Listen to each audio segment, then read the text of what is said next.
That's the chair. Yeah, I'm on the chair. You're sitting on the chair. Okay, good morning and welcome to all of you. So, as you have seen in the program, the title of the first session this morning is The Unreasonable Effectiveness of Mathematics, with a slightly provocative subtitle, Is String Theory Testable? So the next 1.5 hours will be devoted to the quest for a consistent quantum theory of gravity. And well, it was mentioned already yesterday that it plays an important role not only in black hole physics, but certainly in the understanding of what exactly happened or what is l'atome primitif. In fact, already in 1931, there's a beautiful little column written by Lemaitre in Nature, where he very explicitly advocates that l'atome primitif might be a purely quantum mechanical phenomenon. So we'll start this session with an introduction to string theory and the current state of string theory, which by now has become an old subject, and it's still, I think, the mainstream paradigm in the quest for quantum theory of gravity. So our speaker, I'm very happy to introduce Nikolay Bobev. Nikolay is an expert in string theory and applications of string theory in a very wide sense of the word. And so he obtained his PhD at the University of Southern California.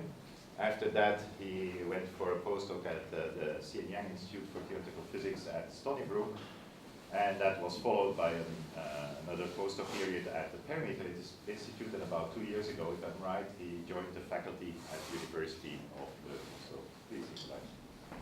Thanks a lot, Alex.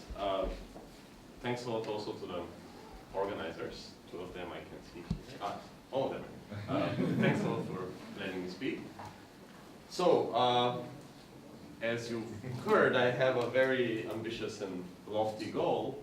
I don't think I will achieve it, but anyway, let's get started. So, by now I think all of you have heard something about string theory from the news, from the popular media, History Channel, Discovery Channel, all of these venues talk about string theory.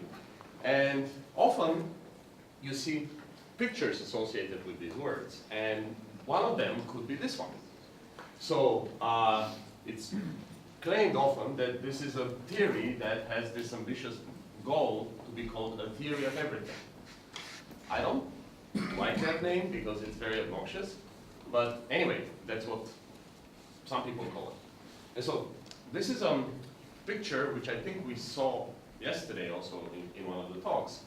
And what it means is it's a sketch of the strength of interactions of the fundamental forces, as we call them, the couplings, and how they evolve as we change energy scale. So we have the strong nuclear force, the Maxwell force, electromagnetism, we have the weak force, and somewhere here, gravity, which is extremely weak at our energy scales. And currently, experimentally, we can probe somewhere here, about 1 keV. And the claim is that at some very high energy, there will be some unification of the strong and electroweak force into what's called the grand unified theory. And then at an even higher scale, at the Planck scale, there will be this mysterious theory of everything which includes quantum gravity. So that's a picture that we might have seen. Okay, so there are 2 things that I want you to take out of the picture. One is that couplings run. That's technical jargon for the fact that physics is modified as you change the scale.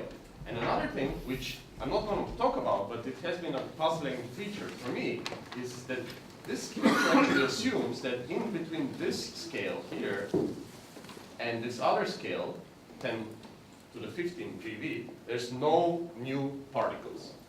And this has always been mysterious for me. Why would we assume that there's this huge desert in energy scales? This has never happened in the history of physics, that we will have a microscope which can increase 12 orders of magnitude and we will see nothing new. But anyways, that's the picture that's been advocated often. Another thing that you might have seen or heard is that string theory predicts extra dimensions. And usually people talk about extra spatial dimensions. So we have 10 dimensions, 11 dimensions, and the pictures, usually there's some complicated geometry of these dimensions and all of the intricacies of the interactions of particle physics and cosmology is encoded somehow into the structure of these manifolds. Okay, so that's what you might have seen, but that's not what I'm going to talk about. Okay, maybe the next speaker will discuss a little bit these aspects of string theory, but I will not. What I will try to do is I will advocate or present a point of view in which string theory is viewed more as a unifying framework where homeless ideas in theoretical physics can find a place to live. And I will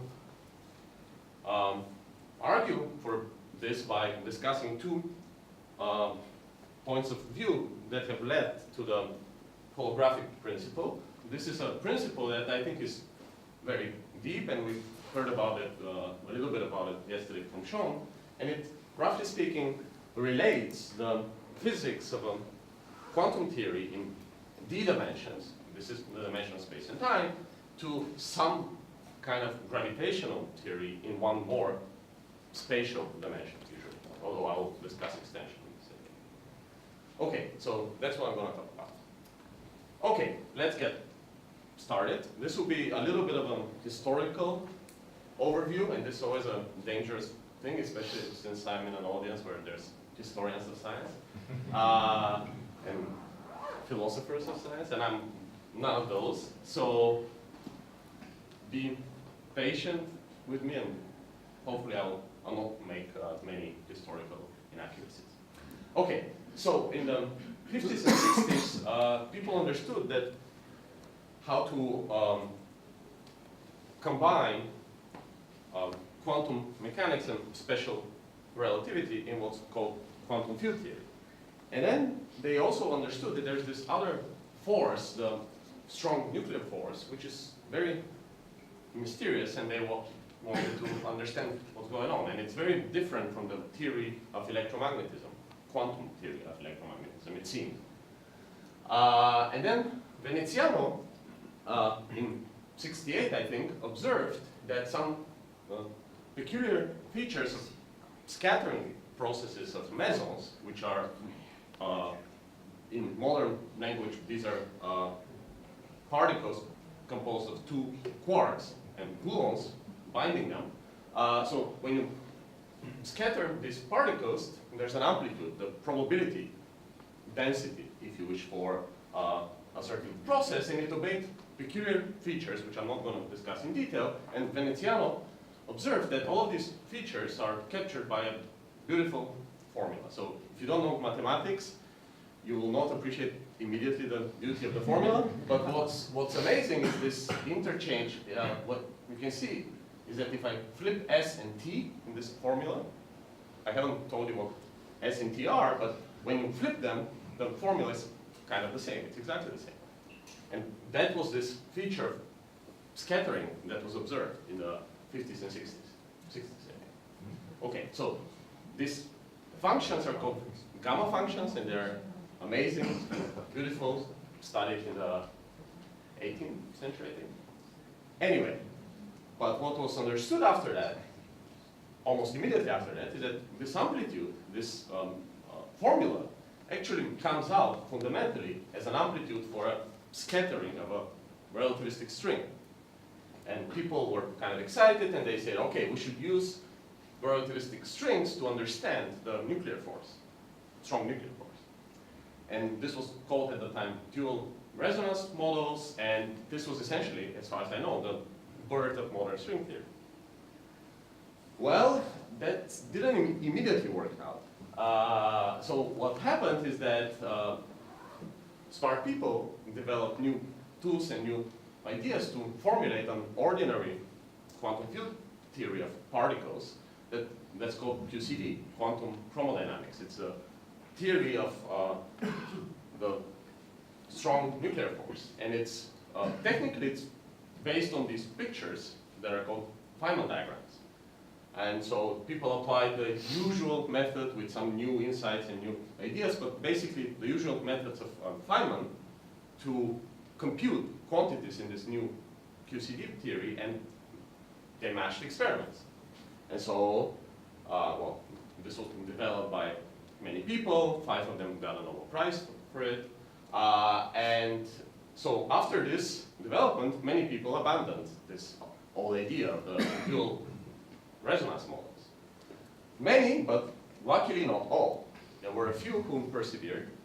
And those who did that, particularly Shirk and Schwartz and many other people in the 70s, what they found are some peculiar features of the relativistic string. In particular, it has, if the string is closed, meaning it looks like a loop, it has a particular massless excitations that are spin 2 technical language for gravity. So string theory automatically knows about gravity, and people were kind of excited, and the idea was that maybe this is the correct framework to discuss quantum fields and gravity in one unified language.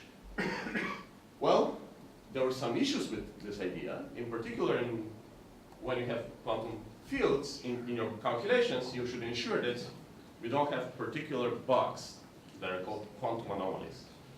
And it looked non-obvious at all that string theory will be consistent as a fundamental theory. But it worked out. It was worked out by Green and Schwartz, famously in '84, that it is indeed the case, and one can mathematically consistently formulate string theory as a quantum theory. Well, that led to a lot of interest and a lot of activity in that direction, studying string theory as a potential unification framework for all of the forces. But again, I'm not going to talk about any of this in detail. Okay, almost at the same time, there's this famous physicist in Holland, Toft, who wanted to understand these non-abelian gauge fields, as they're called. The theory that is behind QCD is based on a technical term that's called SUN gauge group. If you don't understand the words, just think of it as an object that's labeled by an integer n, and QCD is essentially n equals to 3. But what this man did is he said, okay, I want to understand this case, which is very hard, but instead of doing this, I will take n to be very, very large, and I'll see what I can do with it. And this was an amazing idea, I think. Basically, when you're doing physics, and if you have a dimensionless parameter, which is n, a number, you should always explore the limits, n very large, n very small, and so on. So he did exactly that.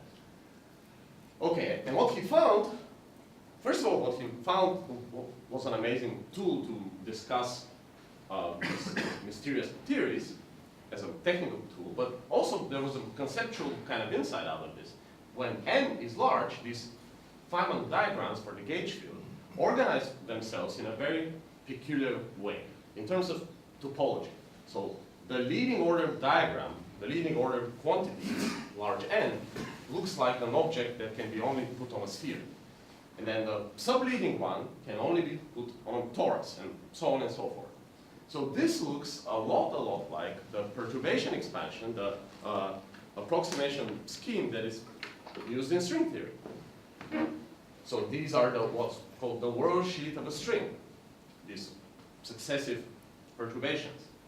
And so it looked out of this, purely from analysis of usual Feynman diagrams in quantum field theory, that somehow out of these calculations it emerged that there's something like a string theory behind all of these calculations. But this was only an observation at the time. This was, I think, 74.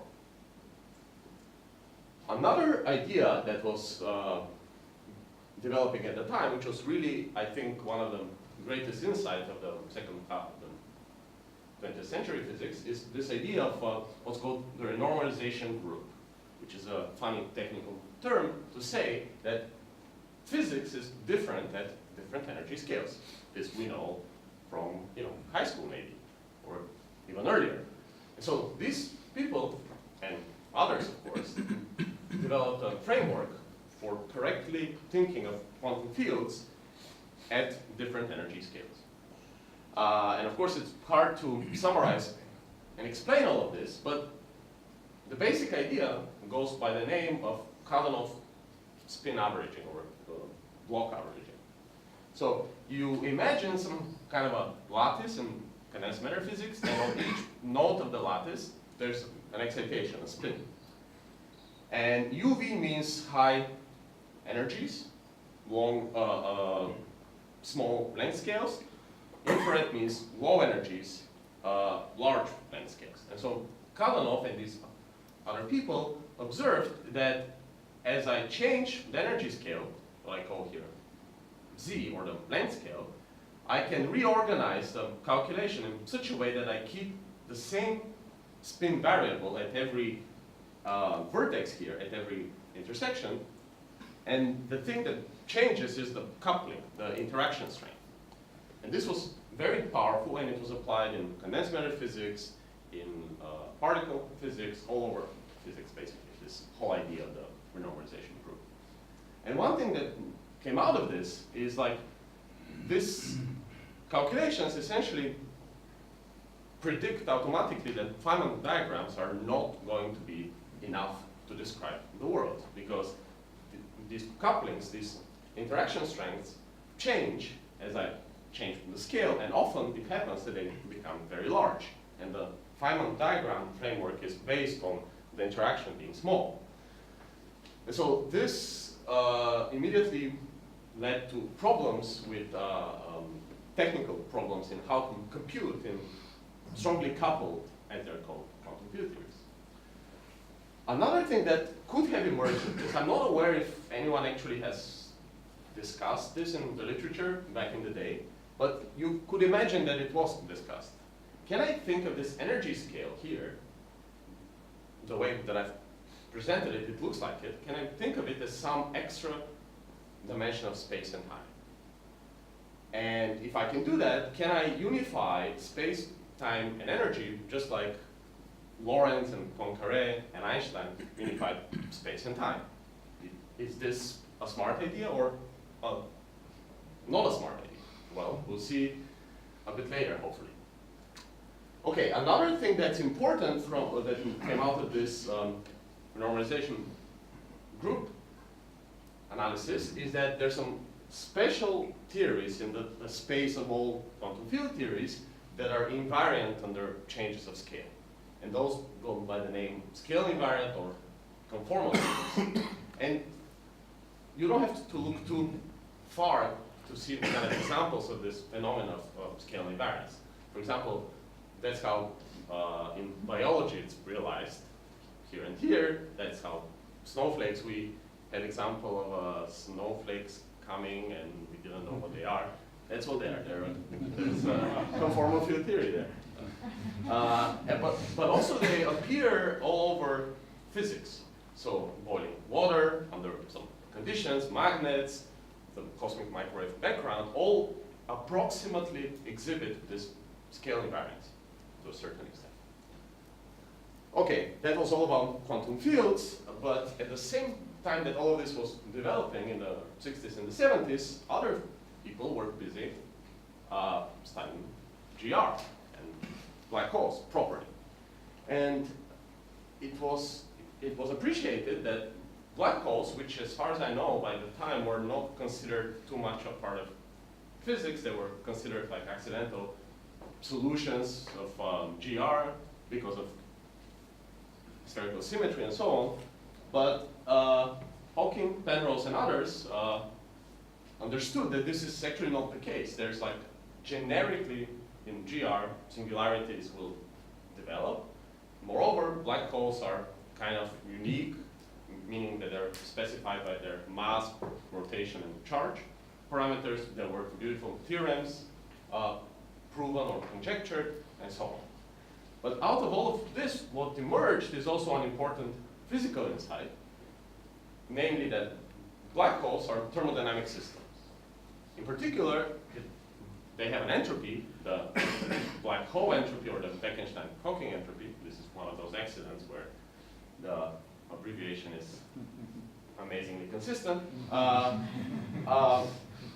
But this formula is, I think, one of the most beautiful formulas in physics. It's not E is equal to mc squared. It's this formula that you put on a t-shirt. Let me emphasize why.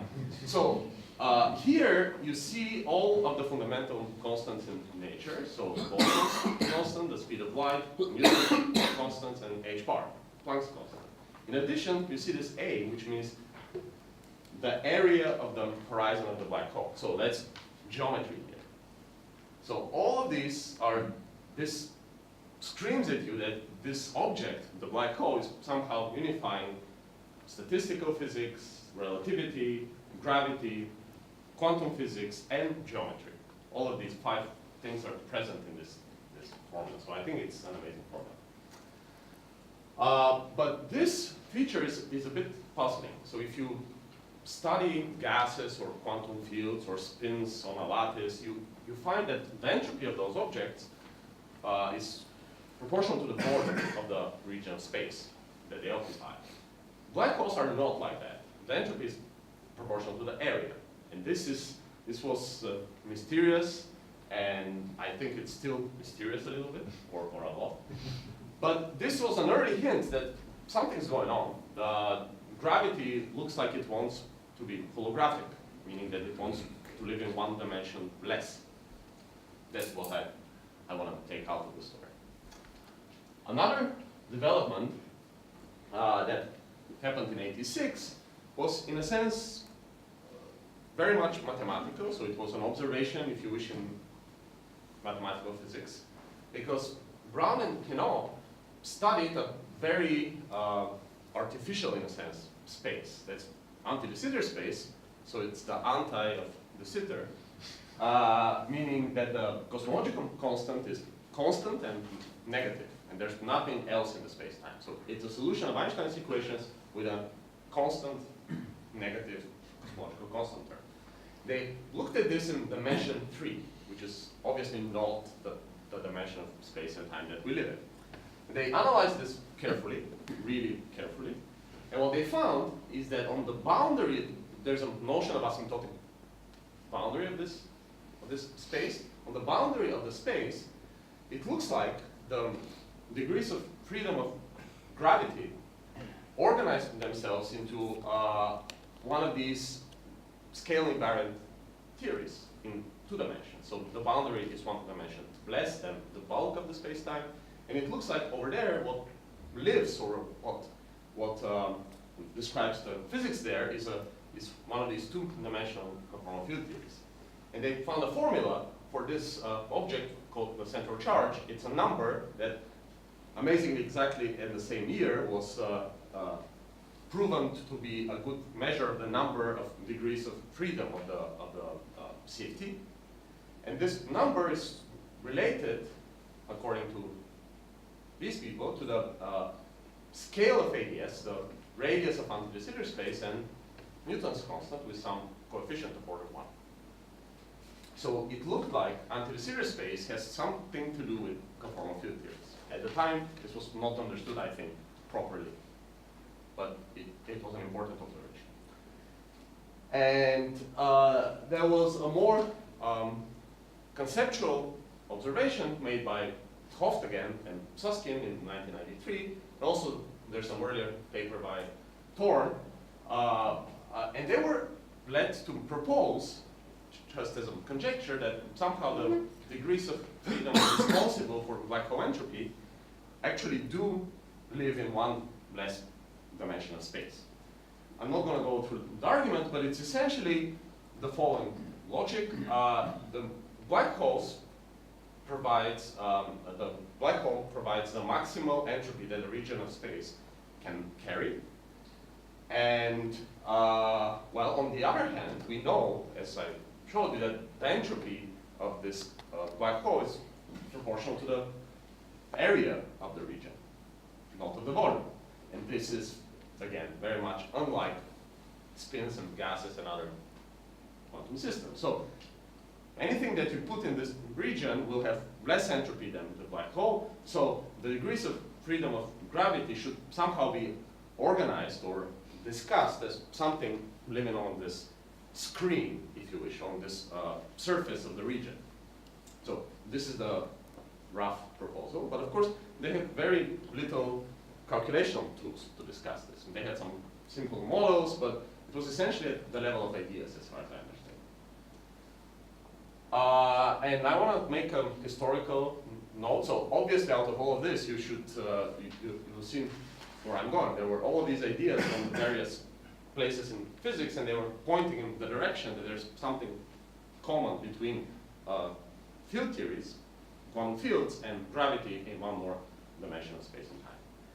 And there's a famous man who was ahead of his time, as usual. So Polakov wrote a book that's called Gauge Fields and Strings. And the only issue with this book is that it's written in '87. It's way too early for this. But he knew that's going to happen. And so what happened is string theory was developed to a point where it can actually provide concrete calculation tools and conceptual insights to address all of these questions. Okay, so the major insight was by Maldacena in '97, and then follow-up work by Butzer, Klebanov, Polakov, and Witten. And they somehow unified all these ideas, which I mentioned, into a single framework, known as the ADS-CFT correspondence. And what was missing, which they have used heavily in their analysis, are these objects that came out in string theory, developed by Polchinski, notably in '95, D-branes. So strings have one spatial dimension, and we can look at excitations of them, but D-branes are extended objects that have more than one spatial dimension, typically, generically, and then these open strings that look like a band, they can end on them. And in addition, you still have these closed strings. And these D-branes are heavy. On one hand, they're heavy, massive objects. On another hand, these open strings at their endpoints, they carry these gauge fields. And so this was the picture that led to this duality. On one hand, I have gauge fields living on the world volume of the brain. On another hand, I have that the branes are heavy, and so they curve space and time if I have a lot of them, and they produce what's called an anti-de Sitter space, at least in some examples. Okay, well, a lot of work and technical analysis went into this to establish this ADS-CFT correspondence. And the picture is essentially that you have a boundary of this anti-de Sitter space where the quantum fields live, and then in the bulk, in the one more dimensional bulk, I have gravity and strings and everything else, and there's somehow a duality or a correspondence between these two systems. This has some obvious features. First of all, it so happens that this strength of the coupling on this side of the story, if it's weak, gravity is very strongly coupled. So it's hard. Gravity is hard. But when the theory on the boundary is hard, meaning the interactions are very strong, gravity becomes weakly coupled. So we can calculate, basically. So this was an important calculation tool. Another thing which I mentioned is that this provides a concrete idea of how this extra dimension of space, of anti-de Sitter space, is actually mapped to the energy scale of the QFT. And finally, if I put here a black hole in this bulk, in the bulk of the space, this is mapped to some thermal quantum field theory. So this was also an important ingredient.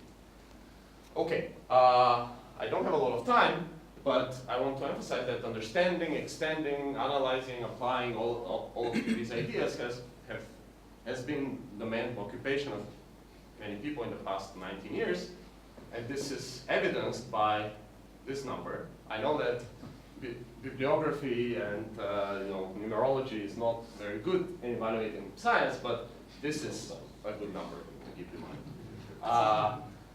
Okay, so it led to many calculational insights on how to do actual calculations in QFT and in gravity, in particular questions related to strong interactions, finite temperature, density, things that are very hard in QFT were made somewhat easy in GR. In particular, QCD was addressed in this way. So there's a full circle. QCD is a theorem of a string if you think about it in the right way. Also, this led to an insight in how to count this entropy of the black hole in particular situations, and of course, many beautiful relations between physics and math emerged out of this. But what emerged also is many conceptual insights, which I don't think we fully understand all of these, as was alluded to yesterday in Sean's talk.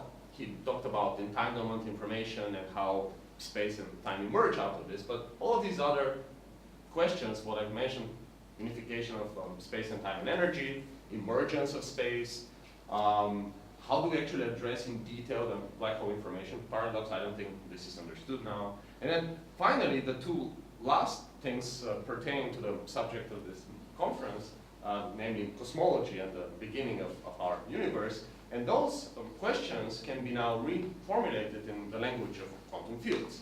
And some people in the room have thought about this in particular. Thomas, I know, has been thinking about these last 2 points. Okay, so I hope I've convinced you that this holographic principle is an important idea, and it was an idea that did not emerge out of string theory necessarily, but it found a natural habitat for surviving and reproducing. And to make an analogy with biology. He's reaching out.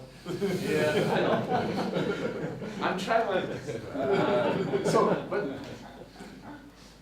that's my point, I guess, of this talk, is that this example it's only one example of how string theory plays a role in which it redefines itself to encompass all good ideas in theoretical physics. It might be good, it might be a bad feature, but that's what it seems to be doing.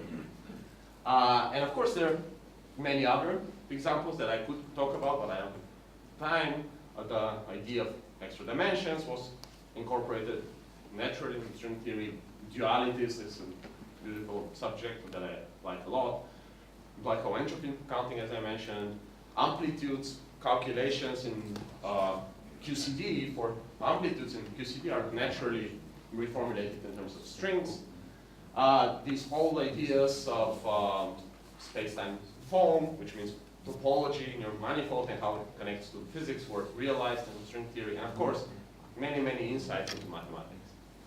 Okay, that's all I have to say before I make a final comment about the Big Bang. So, this is not the topic of my talk, but what we learned yesterday was that Lemaitre was very modest, and he didn't take credit for his work. And this was during his lifetime, and apparently also after that. So now this name is a household name, but we all know how the TV show should be called, right? Thanks a lot.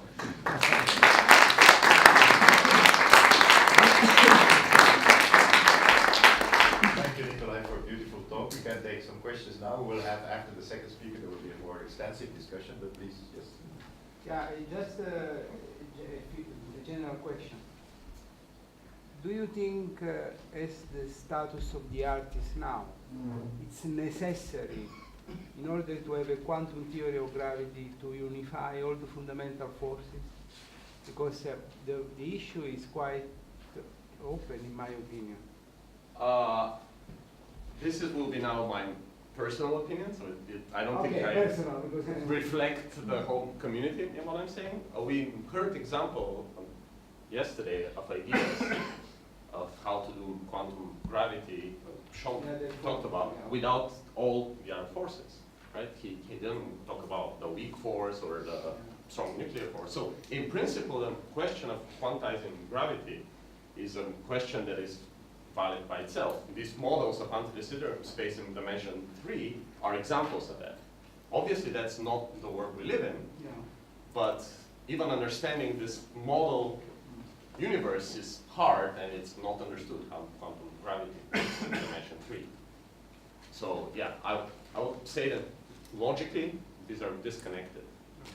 But of course, ideally, we would like a unification. But even the unification, I mean, if I remember correctly, people have been doing string phenomenology, I'm thinking, for instance, these intersecting brane models by Peter Gustav and many collaborators. I mean, there are models where you have unification of the gauge interaction, but that's really an extra requirement they put in. They can write down models where there's never really a unification happening.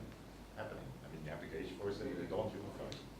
So these ideas which I mentioned here, in particular, dualities in quantum field theory, string theory is used as a machine, if you wish, to generate insights without any discussion of quantum gravity. It's just a discussion what Alex mentioned of branes and strings and ideas, how to use them to understand better quantum field theories. Joe? Yeah, so it was a beautiful talk, but let me ask you a question. Some people have been critical of string theory as a theory of physics because what would you say about you're making predictions that are verifiable as one expects for theories of physics? Yeah, this is a hard one to answer, and I think the next speaker will address, hopefully, some of these thorny issues. But my point of view has always been in physics. It's a bit, I'm a bit of an outsider to this room, but my point of view has always been shut up and calculate. So physics is about computing numbers, right? If you can compute a number that makes some sense, I'll take it. In particular, outsiders to the field of string theory adopted it to study models of strongly coupled quantum dynamics. It's very hard to understand how to study quantum fields when the temperature is finite and the density is finite, and how to scatter nuclei and calculate precisely. And these GR-inspired models were used as a proxy to get insight into them. That's an example of why it's useful. But I think also another usefulness of it, I would say, is that just the insights into how to quantize gravity. Of course, we heard yesterday that might be the wrong question. We should maybe not quantize gravity, but just find another approach. But yeah, it's very hard to find a quantum theory of gravity, and this is one example which we have, which seems to be working, so it's worth addressing. But of course, I'm sympathetic to all the criticism about failure as a theory of all interactions and forces. I think all of these claims in the 80s were premature optimism. I would like to add to Nikolay, an argument which comes from originally from Joe Polchinski, who was mentioned in Nikolay's talk, but in fact it's glaring into your eyes, and that's taking history as a guide, and not always, but usually a good guide. If you look back at our, when we were studying, my predecessors were studying weak interactions in the 50s and the 60s, we had a beautiful theory then, which was Fermi's theory, tagged in with the V minus A by a 5 and it worked. It works splendidly in the infrared, but people knew it was very sick in the ultraviolet. It was non-analyzable, it's non-unitary, it's a terrible thing in the ultraviolet. People looked for 2 decades to find a solution to that. And with a lot of falling, people arrived at a solution which were spontaneously broken gauge theories. And it's still the only solution we have found to that problem, to UV complete Fermi's theory. And lo and behold, it's also the solution nature has chosen.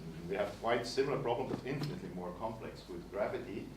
And yeah, it's right now, I think it's the only solution where you can say, well, apples fall in the infrared. So in that sense, I want to make a comment on this. So I heard this from Zohar Komarovsky, is that in theoretical physics, when we address fundamental questions, we operate in a straight jacket. So we have to escape from a straight jacket. And it's really hard.